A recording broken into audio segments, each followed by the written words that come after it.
Queríamos escucharla, tenemos a, como dije, una abogada que además es periodista, que hoy conduce un noticiero en C5N, Julia Mengolini. Julia Mengolini, ¿nos estás escuchando?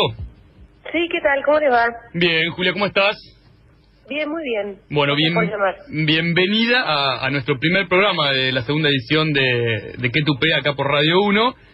Buenas felicitaciones. Muchas gracias, muchas gracias. Pero bueno, antes que nada queríamos arrancar con este temita que estábamos hablando, que no sé si nos venís escuchando ahora con el tema de la despenalización de las drogas, con todo esto que pasó en Time Warp, con todo esto que pasó ayer en Rosario. Mira, los escuché los últimos 15 segundos y sí, me pareció escuchar alguna idea con la que estoy de acuerdo. A ver, brevemente, me parece que todo esto de Time Warp nos hace... Creo que muchos de nosotros hace muchos años ya pensamos que la solución contra el narcotráfico no es esta política de persecución policial y punitiva. Claramente, primero porque no fue efectiva, en ningún término fue efectiva, quiero decir, el narcotráfico cada vez es más violento, los narcotraficantes hacen cada vez más guita, hay connivencia con la policía porque de esta manera no podría funcionar. Y por supuesto, siempre que vos prohibís una actividad que la gente va a querer seguir haciendo, lo único que generás es mercado negro, y el mercado negro siempre va a traer malas noticias, siempre va a traer violencia. Esto me parece por un lado, y por otro lado también evidentemente el mercado negro implica que no haya controles y que a quienes consumimos droga cuando se nos pinta, la verdad que también corremos cada vez más riesgos por una cuestión de control de calidad, de control de daños, de control de riesgos.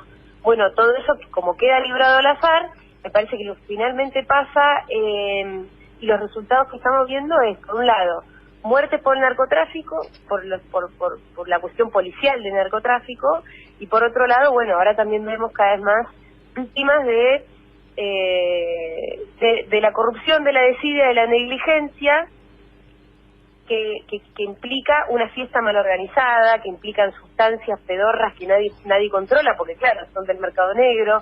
Bueno, ahí por eso te quería preguntar. Que los matan, y a la vez un modelo de negocios corrupto, también con muchísimas connivencias y con una cadena de responsabilidades, donde el modelo de negocios también implica y necesita, por ejemplo, cerrar el agua corriente, por ejemplo, ponerte la venta de agua carísima. ¿Por qué? Porque sabemos todos que las drogas de diseño implican deshidratación y que vamos a tener que necesitar tomar agua y todo esto que ya conocemos, ¿no? Un modelo de negocios evidentemente criminal. Claramente no se combate con más rabia, se combate con más inteligencia. Julia, no quiero dejar pasar, ¿no? Recién justo decía, quienes consumimos droga cuando se nos canta, desde el hecho de una persona que cuando quiere va a una fiesta, consume una droga, ¿a quién responsabilizás por esto? Siendo que, bueno, de alguna manera estas drogas, las drogas son ilegales, hoy por hoy, pero bueno, entendemos que hay gente que consume, como recién decías, cuando se le canta. ¿A quién responsabilizás por esto? Teniendo en cuenta que estamos hablando de algo que hoy por hoy es ilegal. ¿Por las muertes? Exactamente. ¿Por las muertes o todo lo que... Me parece que hay una cadena de responsabilidades, no te puedo señalar a alguien con el dedo. Sí creo que hay un conjunto de elementos donde en una fiesta en la que está todo mal, bueno, finalmente, y era evidente que esto iba a terminar pasando. Pero si vos me decís la cadena de responsabilidades, bueno, por supuesto hay dealers que venden mierda, pero esos dealers, si pueden vender mierda, también es porque, como te decía antes, porque está prohibido. Te quiero decir, creo que tenemos un sistema de leyes que nos sirven, creo que tenemos empresarios corruptos y criminales, porque son empresarios que te venden el agua a 100 pesos y te cortan el agua corriente, son empresarios criminales. Parece que en términos políticos también hay responsabilidades políticas, porque ahí también hay un Estado que cuando no estuvo ausente fue cómplice. Quiero decir, sabemos bien que Costa Salguero tiene todas las regularidades que existen por donde se las mire, desde que la urbanización, todo ese sector tiene una urbanización parque, quiere decir, ahí no tiene que haber nada, según el Código de Planeamiento Urbano, no tiene que haber nada construido, por empezar. Luego, las habilitaciones son una pedorrada. Después, el canon que pagan es irrisorio, lo que paga esa gente que está alquilando ahí, la guita la hacen 15 minutos de barra, lo que pagan por alquiler por un mes. Claro, pero en ese caso, digamos, eso no tendría que ver con lo que es el consumo en sí, digamos, y lo que pueda llegar a perjudicar a los consumidores de drogas, hablando del hecho de... yo creo que sí. ¿Por qué?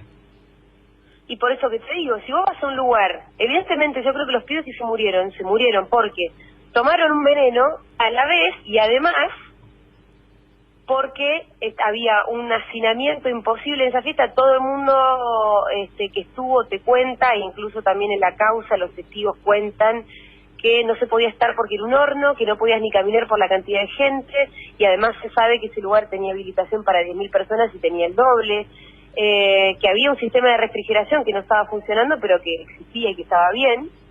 No existe el hecho de que una fiesta... Se había cortado el agua corriente y además no había... no había dispendio gratis de agua, claro. Y no solo eso, sino que el agua salía a 100 pesos a una cierta hora de la madrugada. Sí, ni hablar. Todo eso es un combo explosivo. Ese es el cóctel, el famoso cóctel, es que los pibes estaban muertos de calor con un veneno y no se pudieron hidratar a tiempo. Julia, ¿asistías a fiestas así, de este estilo, fiestas electrónicas? ¿Has ido a este tipo de fiestas, consumido en un tipo de fiesta así? Sí, claro que sí, como todo. Mi problema es que no soy hipócrita. No, esto no es juzgar a nadie. Nadie consumió, ¿viste? No, esto no es juzgar a nadie. Yo creo que hay gente que consume, gente que no consume. Acá no estamos juzgando a absolutamente a nadie. No lo digo por ustedes, pero mañana va a salir un título que va a decir Julia Mengolini consume drogas. Me importa un carajo, porque yo no voy a aportar a la hipocresía, la verdad. Bueno, nosotros desde acá al menos no estamos juzgando eso, sino preguntándole justamente a una persona que nos dice que consume o consumió lo que fuere, sus vivencias, sin juzgar absolutamente nada, ¿no? Lo que sí me interesaría saber es, vos hace un ratito hablabas de la porquería que tomaban, ¿no es cierto? Y yo ahí te pregunto, vos como persona que ha consume lo que fuera una fiesta electrónica, ¿cómo te asegurás lo que estás tomando? ¿Por qué confiar en un dealer únicamente? No, la verdad es que no te podés asegurar. Ese es el problema. No hay nadie que te garantice que lo que vos estás tomando no es una porquería. Nadie te lo garantiza. Por eso yo digo, creo que debería haber una política de disminución de riesgos, como las hay en las fiestas electrónicas en Europa, por ejemplo, y alguna vez creo que también hubo en Rosario. Hay ONGs especializadas que ponen como una especie de pequeño laboratorio en las fiestas, donde vos le llevas la pastillita, te la miran, te dicen volvé en 5 minutos, volvés y te dicen esto es una mierda, lo tiramos, o te devuelven la pastilla y te dicen sí, es lo que vos compraste. Eso es una política de reducción de riesgos que a mí me parece que está bien, porque es esquivarle un poco a la hipocresía. Vos no podés decir, no, esto es convalidar que los chicos se drogan. ¿Sabes que los chicos se drogan? Entonces, esto sucede, y si sucede, ¿qué vamos a hacer para cuidar en la medida, en todo lo que podamos a los chicos? Primero, agua gratis y a montones, que no sea difícil acceder al agua, y que el agua sea gratis. Segundo, que estas ONGs que te cuidan mucho, te dicen, esta pastilla te la verifican, te dicen, loco, de esta no se te ocurra tomar más de una, esta no la vayas a mezclar con merca, un montón de cosas que hoy los pibes no tienen manera de acceder a esa información porque es todo un gran tabú, y es toda una gran hipocresía, que yo creo que los medios montan toda una gran hipocresía, porque como te digo yo recién, es muy gracioso. En la tele todos dicen, nadie nunca consumió droga, por favor. A mí de verdad me vuelve loca la hipocresía, porque yo... Pero bueno, ¿crees que hay algunos que digan que no consumieron, realmente no consumieron? No, sí, obvio que sí. Digo, hay mucha gente muy ingenua se puede ir a una fiesta electrónica también. No, porque digo, por ahí se puede tranquilamente una fiesta electrónica divertirse. Yo he ido a una fiesta de fiestas electrónicas, me he divertido, no he tenido que consumir, digamos, o sea, digo, podés ir a pasarla bien también, así como está quien consume y es pura y exclusivamente riesgo de la persona que consume, está quienes, digo, pueden ir a la fiesta electrónica, pasarla bien y no consumir, ¿no? Digo, no es que... Obviamente. Por otro lado, te quería preguntar, vos hablabas, ¿no?, de la cantidad de gente, digo, también es muy común que generalmente en las fiestas electrónicas, más cuando de repente toca algún DJ conocido, por más de que el predio sea grande, que esté la cantidad de gente establecida, ¿has vivido que, sin embargo, hay hacinamiento en el sentido de que toda la gente se amontona en determinado lugar o alrededor de un escenario y ahí se genera un calor? Es como en los recitales, digamos, se genera, ¿no?, un calor y digamos, una falta de oxígeno, te diría, por el aire. De hecho, vos vas a un recital que te tiran aguas obvio, minerales. Cuando vos vas a una fiesta, vos vas a un recital, yo por ejemplo hace poco fui al Sonar porque cerraban los Chemical Brothers.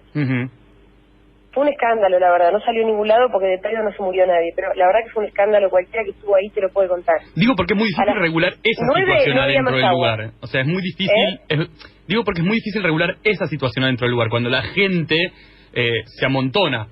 O sea, digo, sí, bueno, que está es una bien, condición pero no es como lo mismo sine qua non de esas fiestas. no es lo mismo amontonarte y tener escapatoria que no tenerla. No, Vos en un momento te empezás a sentir mal, te moves un poco, te vas para el costado y por ahí ya estás mejor. Vas a un lugar donde te pueden, no sé, tomar la presión porque tenés que tener un médico cerca, tenés que tener a alguien que te dé agua cerca, tenés que tener aire cerca. Y ahí ya vas a por lo menos correr mucho menos riesgos. Sí, sin lugar a dudas, sin lugar a dudas. Julia... y bueno, sí, obviamente cerca del escenario siempre hay una situación de amontonamiento, pero... No, yo no creo que esa sea la causa, porque igual cuando te sentís mal te vas. Bien, acá Santiago de la mesa te quiere hacer una pregunta. ¿Cómo estás, Julia? Buenas noches, te habla Santiago.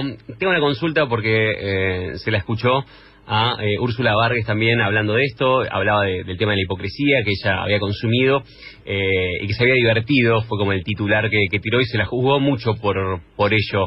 ¿Qué opinión te merece a vos esto? Y estoy diciendo lo mismo. Pero ¿no crees que diciendo que te divertiste y que la pasaste bien, es una forma de hacer apología? No, te lo pregunto. No me parece que sea apología, me parece que lo que hay que hacer es, como decía Úrsula, dejar la hipocresía de lado y instruir muy bien a la gente para que consuma responsablemente. Ok. ¿Entendés? Yo el día que tenga hijos, eso te iba a preguntar, no voy a ser tan loca de decirles, nunca se te ocurra tomar ninguna droga, pero voy a tratar de darle toda la información posible y todas las armas posibles como para que no termine siendo un adicto o no se termine muriendo en una fiesta time warp. ¿Pero qué sería? Eso. Pero teniendo hijos, más allá de lo que decís, que me parece bien, que es la parte de la información, porque para mí es fundamental, sobre todo cuando hay momentos en que los hijos no escuchan a los padres o no van a esperar hacer algo delante de los padres de ese tipo. Así que para mí que están informados es lo correcto, pero ¿cuál sería tu preferencia al respecto si vos tenés un hijo? ¿Que se drogue o que no se drogue? La otra es que también viste que se habla de drogas así en general. Drogas. Sí. Yo te digo la verdad, si algún día tengo un hijo adolescente y le encuentro un porro en el cajón, no me voy a preocupar ni un poco. Si un día le encuentro un gramo de merca en el cajón, sí me voy a preocupar, porque no es lo mismo una droga que otra también. No es lo mismo. El porro a mí me parece inocuo en términos de daños, por supuesto que nada hace bien, nada en exceso, ningún consumo en exceso de ninguna sustancia de ningún tipo hace bien. Pero como te digo, la verdad que el porro no es una droga peligrosísima y la cocaína sí. Pero no considerás, por ejemplo, Julia, que te pregunto esto también, como una pregunta, ¿no considerás, por ejemplo, que cualquier droga, si es el porro, puede ser una puerta de entrada a otros consumos? No me parece la puerta de entrada de ningún lado. Okay. ¿Qué es la puerta de entrada? Bueno, el porro, la merca es la merca, no es la puerta de entrada. Es como que no sé ni qué quiere decir eso. El hecho de que una persona consuma porro que quizá lo habilite a que pueda consumir otras sustancias. No creo que el porro te lleve a la cocaína directamente ni nada, no tiene nada que ver una cosa con la otra. Ok. Sí te puedo decir una cosa, conozco muchos casos de gente que tomaba merca y le sirvió mucho el porro para salir de la merca. Ok. Bueno, Julia, queríamos agradecerte, se está acabando el tiempo, queríamos agradecerte muchísimo el contacto, tu sinceridad, por supuesto, tu postura, y bueno, muchas gracias por estar con nosotros acompañándonos en este primer programa. Felicitaciones por el primer programa, un abrazo a todos. Igualmente, éxitos con lo tuyo.